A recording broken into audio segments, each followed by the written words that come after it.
ప్రభువైన యేసుక్రీస్తు పరిశుద్ధమైన నామములో దేవుని పిల్లలకు శుభములు. ప్రియులరా, దేవుని మహాకృపను బట్టి ఆదికాండ ధ్యానాలు కొనసాగుతూ ఉన్నాయి.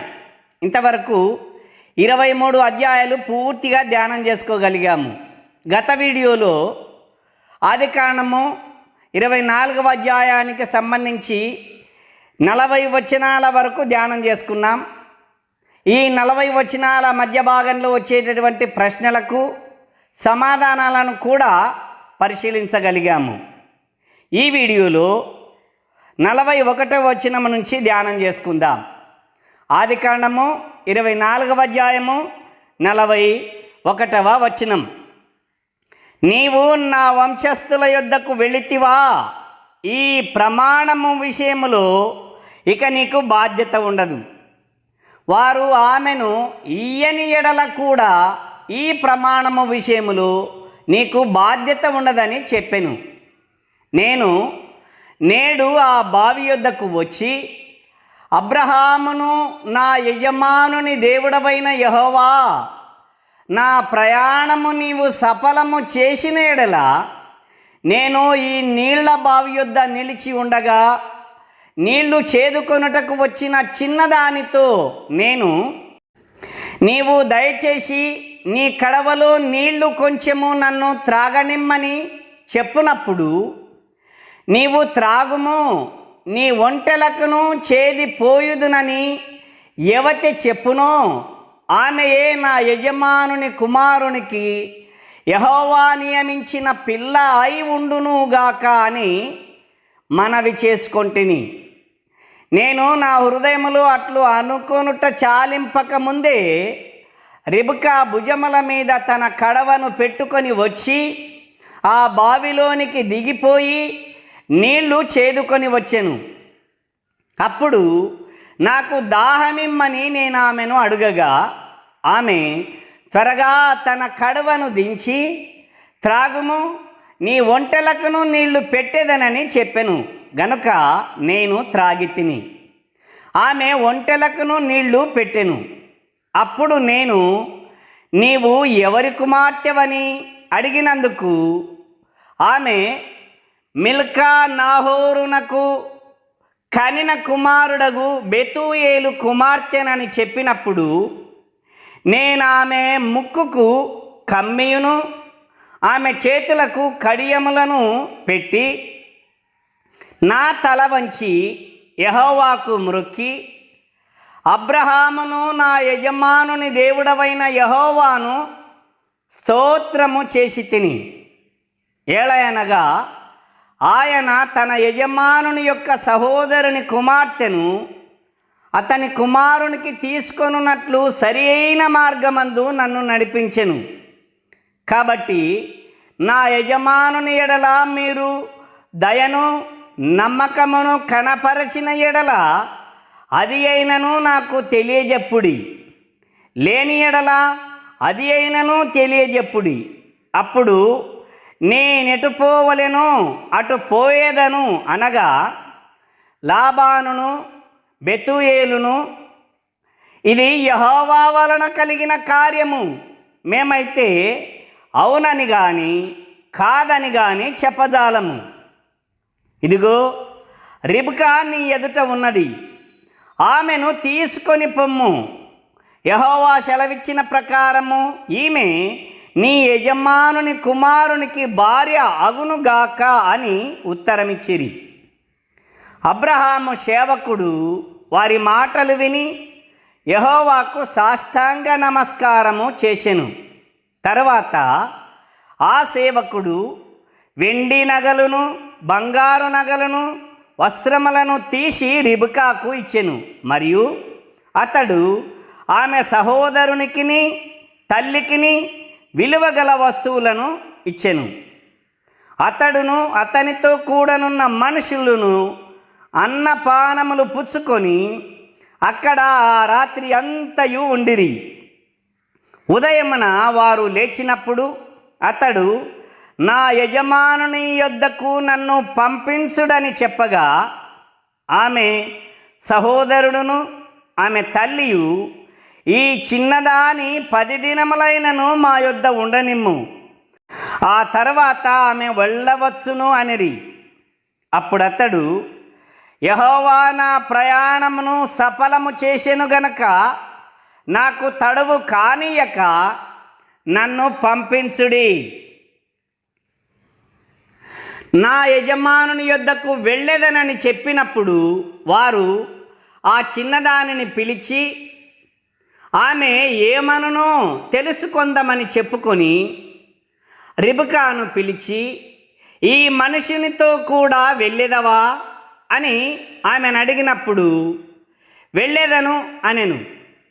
కాబట్టి వారు తమ సహోదరి అయిన రిబకాను, ఆమె దాదిని, అబ్రహాము సేవకుని, అతనితో కూడా వచ్చిన మనుషులను సాగనంపినప్పుడు వారు రిబకాతో, మా సహోదరి, నీవు వేళ వేళకు తల్లి వగుదువుగాక, నీ సంతతి వారు తమ పగవారి గవిని స్వాధీనపరుచుకొందురుగాక అని ఆమెను దీవింపగా, రిబకాయు ఆమె పనికత్తెలను లేచి ఒంటెలనెక్కి ఆ మనిషిని వెంబడి వెళ్ళిరి. అట్లు ఆ సేవకుడు రిబకాను తోడుకొని పోయెను. ఇస్సాకు బేయేర్ లహాయిరోయి మార్గమున వచ్చి దక్షిణ దేశమందు కాపురముండెను. సాయంకాలమున ఇస్సాకు పొలములో ధ్యానింప బయలు వెళ్ళి కన్నులెత్తి చూచినప్పుడు ఒంటెలు వచ్చుచుండెను. రిబకా కన్నులెత్తి ఇస్సాకును చూసి ఒంటె మీద నుండి దిగి, మనలనెదుర్కొనుటకు పొలములో నడుచుచున్న మనుష్యుడెవరని దాసుని అడగగా, అతడు, ఇతడు నా యజమానుడని చెప్పెను గనక ఆమె ముసుగు వేసుకొనెను. అప్పుడు ఆ దాసుడు తాను చేసిన కార్యములన్నీ ఇస్సాకుతో వివరించి చెప్పెను. ఇస్సాకు తల్లి అయిన శారా గుడారములోనికి ఆమెను తీసుకొని పోయెను. అట్లు అతడు రిబకాను పరిగ్రహింపగా ఆమె అతనికి భార్య ఆయెను. అతడు ఆమెను ప్రేమించెను. అప్పుడు ఇస్సాకు తన తల్లి విషయమై దుఃఖ నివారణ పొందెను. దేవునికి స్తోత్రాలు. ప్రియులరా, ఆదికాండము 24వ అధ్యాయము 2 భాగాలుగా వీడియోలను మీ ముందుకు తెస్తూ ఉన్నాను. మొదటి 2 భాగాలు అంటే ప్రశ్నలు ధ్యానము ఒక వీడియో, ప్రశ్నలకు సమాధానాలు ఒక వీడియో. అంటే ఈ అధ్యాయంలోనే 2 వీడియోలు మీకు అందించాను.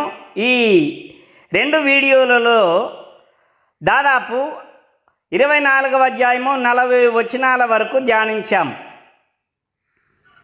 ఇందులో 19 ప్రశ్నలకు సమాధానాలను చూశాము. ఈ వీడియోలో 41వ వచనం నుంచి 67 వచనాల మధ్య భాగంలో వచ్చేటటువంటి ప్రశ్నలు కంటిన్యూషన్గా పరిశీలన చేద్దాం. 19 ప్రశ్నలు చూశాం కదా, ఇప్పుడు 20వ ప్రశ్నను పరిశీలన చేద్దాం. 20వ ప్రశ్న నుంచి దాదాపు 34 ప్రశ్నలు మనకు తటస్థమవుతాయి. వాటిని చూద్దాం. అందులో 20వ ప్రశ్న 41వ వచనం నుంచి ప్రశ్నలు వస్తూ ఉన్నాయి. అది మీరు గమనించగలరు. 20వ ప్రశ్న, లాబాను బెతూయేలు అబ్రహాము దాసునితో చెప్పినదేమిటి? లాబాను బెతూయేలు అబ్రహాము దాసునితో చెప్పినదేమిటి? 21, దాసుడు విలువగల వస్తువులు ఎవరెవరికిచ్చాడు? దాసుడు విలువగల వస్తువులు ఎవరెవరికిచ్చాడు? 22, రిబ్కా యొక్క తల్లి సహోదరుడు దాసునితో చెప్పినదేమిటి? రిబ్కా యొక్క తల్లి సహోదరుడు దాసునితో చెప్పినదేమిటి? 23, రిబ్కాను ఆమె యొక్క తల్లి అడిగినదేమిటి? రిబ్కాను ఆమె యొక్క తల్లి అడిగినదేమిటి? 24, రిబ్కా తల్లి సహోదరుడు కలిసి రిబ్కా వెంట ఎవరెవరిని పంపారు? రిబ్కా యొక్క తల్లి సహోదరుడు కలిసి రిబ్కా వెంట ఎవరెవరిని పంపారు? 25. తల్లి సహోదరుడు కలిసి రిబ్కాను ఏమని దీవించారు? తల్లి సహోదరుడు కలిసి రిబ్కాను ఏమని దీవించారు? 26. ఇస్సాకు ఎక్కడ కాపురం ఉండెను? ఇస్సాకు ఎక్కడ కాపురం ఉండెను? 27. ఇస్సాకు ధ్యానించుటకు ఎక్కడికి వెళ్ళాడు? ఏ సమయంలో వెళ్ళాడు? ఇస్సాకు ధ్యానించుటకు ఎక్కడికి వెళ్ళాడు? ఏ సమయాన వెళ్ళాడు? 28. రిబ్కా ఒంటెల మీద నుండి దిగి ఎవరిని చూసింది? రిబ్కా ఒంటెల మీద నుండి ఎవరిని చూసింది? 29. రిబ్కా ఆ మనుషుడు ఎవరిని అడిగింది? రిబ్కా కనిపించే ఆ మనుషుడు ఎవరిని అడిగింది? 30. రిబ్కా ముసుగు వేసుకొనుటకు కారణమేమి? రిబ్కా ముసుగు వేసుకొనుటకు కారణమేమి? 31. తాను చేసిన కార్యములన్నీ దాసుడు ఎవరికి వివరించాడు? తాను చేసిన కార్యములన్నీ దాసుడు ఎవరికి వివరించాడు? 32. ఇస్సాకు రిబ్కాను తన భార్యగా ఏ విధంగా స్వీకరించాడు? ఇస్సాకు రిబ్కాను తన భార్యగా ఏ విధంగా స్వీకరించాడు? 33. ఇస్సాకు తన తల్లి విషయమై దుఃఖ నివారణ ఎలా పొందాడు? ఇస్సాకు తన తల్లి విషయమై దుఃఖ నివారణ ఎలా పొందాడు? 34. ఈ అధ్యాయంలో ఎన్ని వచనాలు ఉన్నాయి? ఈ అధ్యాయంలో ఎన్ని వచనాలు ఉన్నాయి?